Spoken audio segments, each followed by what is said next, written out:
People are calling socialite with a makeup line, Kylie Jenner, a climate criminal. That's right, for taking insanely short private flights from different points in Southern California, really just within the Los Angeles area. Specifically last week, a 12-minute flight, which could have been just a 50-minute car ride, but why drive when you can fly?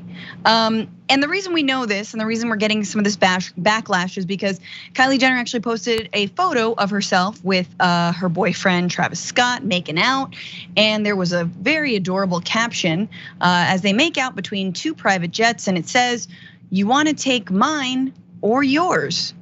So that was that caption. You want to take mine or yours, and that means yes, your private jet. If you already thought it was a luxury to be like, which car do you want to take? Imagine doing that with private jets. So more details on these flights. The Bombardier Global 7500 jet, which by the way is a $70 million jet, traveled for 35 minutes from Palm Springs, just outside of LA, to Van Nuys, near her $36 million Hidden Hills mansion on July 15th. 2 hours later, the mom of two then flew from Van Nuys to Camarillo in Ventura County, an even shorter flight, which took just 12 minutes. She had also flown the other way, so from Camarillo to Van Nuys, which took 17 minutes, which was like, wow, that's a lot of headwind. Ooh, 17. And then of course, a 29-minute flight from Van Nuys to Palm Springs, which again, a lot of headwind from the 35-minute, or less headwind, I guess, from the 35-minute flight that she took initially. Let's just put up a little graphic so you guys can see what kind of distance we're talking about. This is according to Google Maps. I'm sure you've all used it. So there's Palm Springs, there's Van Nuys. This is her 35 and or 29-minute flight. As you can see there, 2 hours and 22 minutes. Which I get it, it's far and you only have the nicest cars in the world.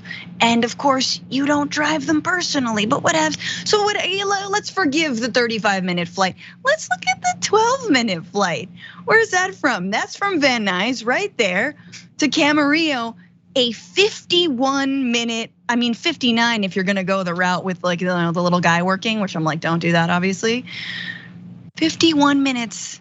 She had to fly. Obviously, she's not the only one who does this. There is a Twitter account that I think you guys might remember because Elon Musk got very mad at it for exposing his private flights and private jet flights. So it's at Celeb Jets, where a man by the name of Jack Sweeney has been tracking these celebrities. It's not just Kylie Jenner, you got Drake. So one of his tweets, Drake's jet landed in Hamilton, Ontario, and then Canada. Approximate flight time, 14 minutes. Here's how much damage that flight did to the environment. He then, in a second tweet account, Drake's jet, 38 miles, flight from YYZ to YHM, 402 gallons, I imagine, of gas, 1,500 liters of gas, 2,694 pounds of jet fuel used, 2,729 cost of the fuel, 4 tons of CO2 emissions, 4 tons, you guys.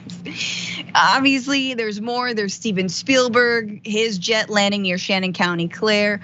Approximate flight time, 18 minutes. Here's how much damage that flight did. You've got 153 gallons of gas, 1,027 pounds of jet fuel used, $1,042 of cost of fuel, 2 tons of CO2 emissions, and it goes on and on. You got Oprah, we got Floyd Mayweather, we got Mark Wahlberg. We've got all the people that you generally pay $14 to see on the silver screen who are just literally jet setting all over this. Just the smallest amount of land possible.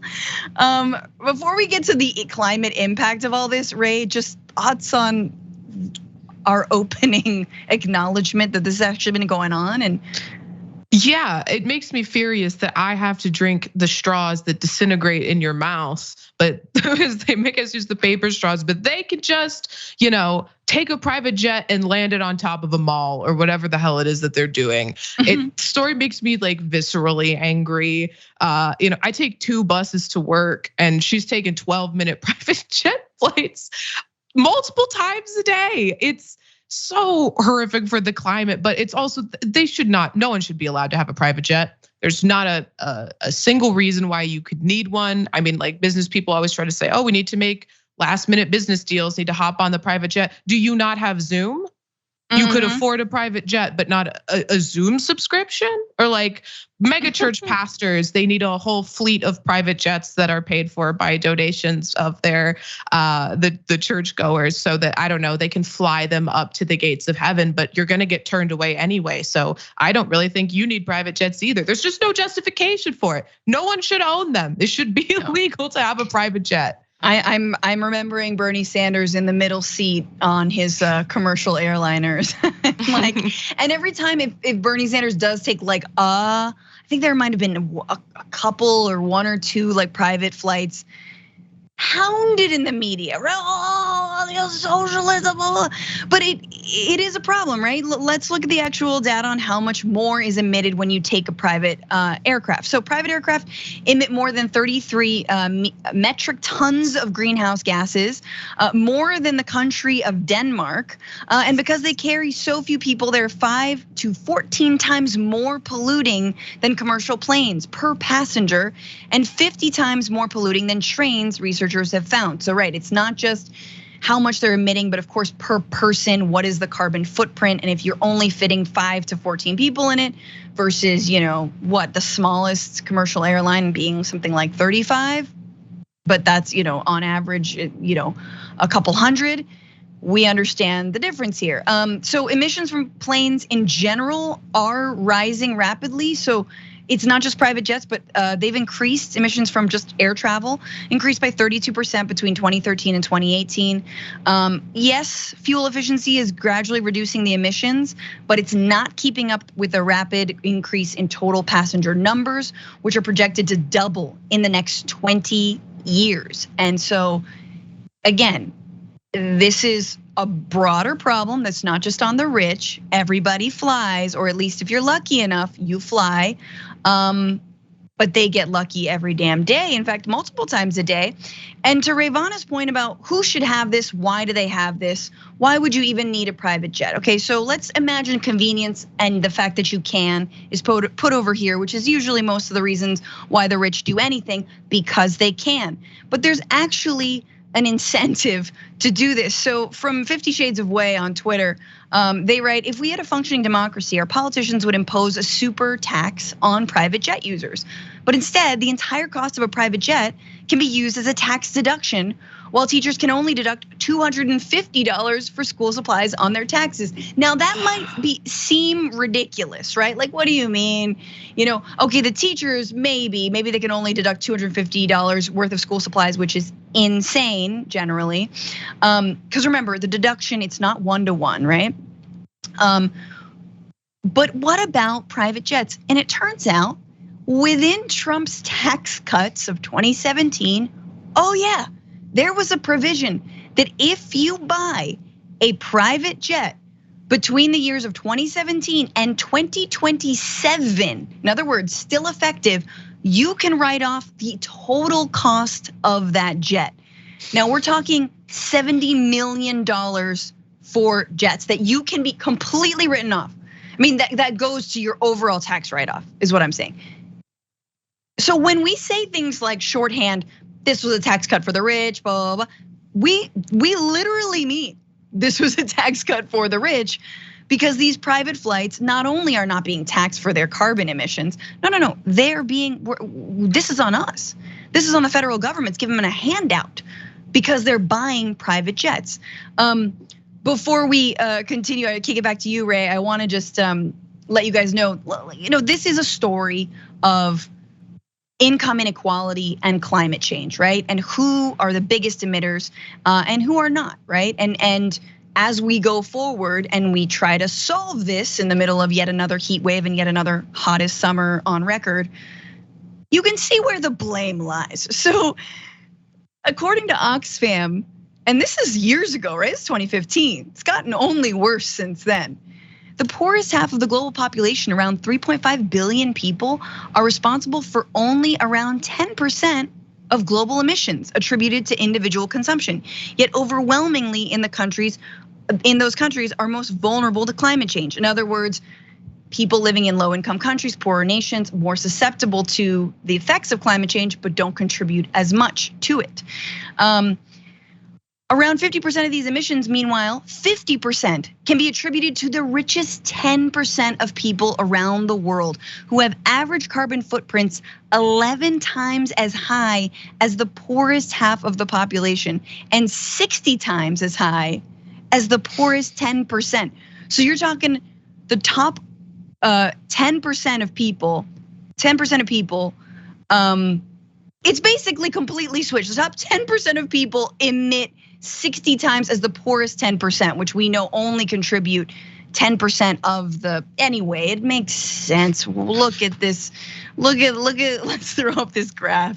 Figure 2 here from Oxfam's. Now, this is lifestyle consumption emissions. So we're not talking about businesses you own. We're not talking about factories that you might, produce your lip gloss in. We're talking about what you personally consume. Look at the richest 1% versus the poorest 10%. And then you've got the global average out there. I wonder how we address climate change. I've got to do a Muppet sound because it feels like a Sesame Street moment. Ray, it's pretty clear. Yeah, it's pretty clear. It's but I mean, you mentioned commercial flights also contribute to it. And in America, I know people probably have a hard time conceptualizing, well, I mean, how do you travel between some places without, taking a plane? It's just too far of a drive. So I just want everyone to imagine the distance between St. Louis and Chicago is it's the same distance as in France between Lyon and Paris. They're the same distance. To drive between St. Louis and Chicago is about 6 hours. That's the only way to travel between those two places. However, you can get from Lyon to Paris in less than 2 hours because they have high-speed rails, which is something that we have not invested in here in the United States in a way that we absolutely need to, because it's much, much better for the environment than commercial air travel. Obviously, way better for the environment. Than private jet travel. But I mean, it's just a more effective way to travel in it, especially in a country that has such a lack of public transportation. I mean, it would change lives here. It'd give people the ability to travel who otherwise would never get to. Absolutely. I mean, and we're going to talk a little bit about the political side in a bit in terms of what Biden is and is not doing. But we thought he was the chugga chugga choo choo president. You know what I'm saying? Like, where's the new rail lines? And yeah, there might be a little bit in the infrastructure package, a little bit, but not nearly enough. And by the way, back over here in California, between SF and LA, 2 major cities, we've been promised the light rail for forever. And yet Gavin Newsom's like, no, he won't. I mean, he's not even gonna do like Medicare for all in this state. But hey, keep on grandstanding like you wanna. Thanks for watching the Young Turks, really appreciate it. Another way to show support is through YouTube memberships. You'll get to interact with us more. There's live chat emojis, badges. You've got emojis of me, Anna, John, JR. So those are super fun. But you also get playback of our exclusive member-only shows and specials right after they air.